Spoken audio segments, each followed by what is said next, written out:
recently Mr. Greenspan made his comments about exuberance.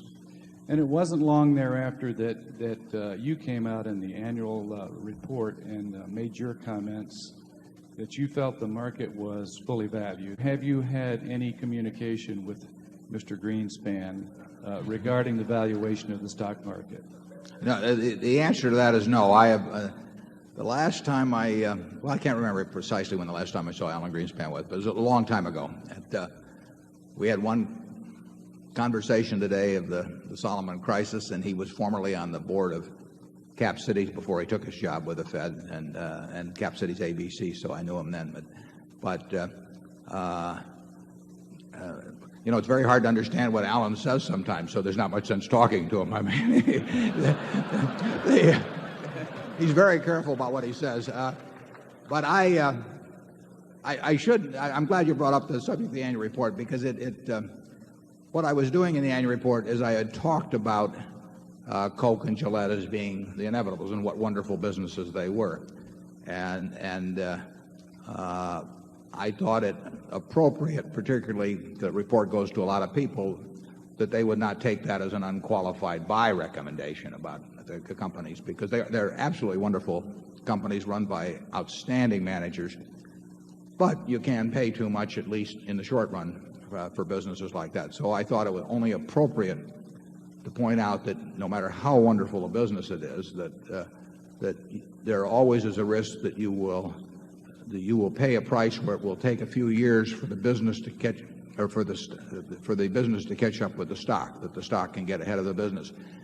And I don't know where that point is with those companies or any other companies, but I did say that I thought that the risks were fairly high, that situation existed with most securities in the market, including companies such as the Inevitable. But it was designed to be sure that people did not take the remarks that I made about those companies and just take that as an unqualified buy recommendation regardless of price. We have no intention of selling those two stocks. We wouldn't sell them if they were selling at prices considerably higher than they are now. But I didn't want particularly relatively unsophisticated people to see those names there and then think this guy is touting these as a wonderful buy. Generally speaking, I think if you're sure enough about a business being wonderful, it's more important to be certain about the business being a wonderful business than it is to be certain that the price is not 10% too high or 5% too high or something of the sort. And that's a philosophy that I came slowly to. I originally was incredibly price conscious. We used to have prayer meetings before we would raise our bid an 8, or, you know, around the office. But that was a mistake, and in some cases a huge mistake. I mean, we've missed things because of that. And so what I said in the report was not a market prediction in any sense. We never try to predict the stock market. We do try to price securities. We try to price businesses is what we try to do. And we find it hard to find wonderful, good, average, substandard businesses that look to us like they're cheap now. But you know, you don't always get a chance to buy things cheap. Charlie? Well, I certainly agree with that. The one thing we can confidently guarantee is that real inflation-adjusted returns from investing in a standard collection of stocks will be lower in the long-term future than they've been in the last 15 years or so. This has been an unprecedented period, and there will be some regression toward the mean in average returns from investing in the stock market. American business has done extraordinarily well in the last decade plus, and that's a huge plus for securities because they just represent pieces of those businesses. Interest rates over the last 15 years have fallen. That's a big plus for stocks. Anytime interest rates go down, the value of every financial asset goes up in rational calculation.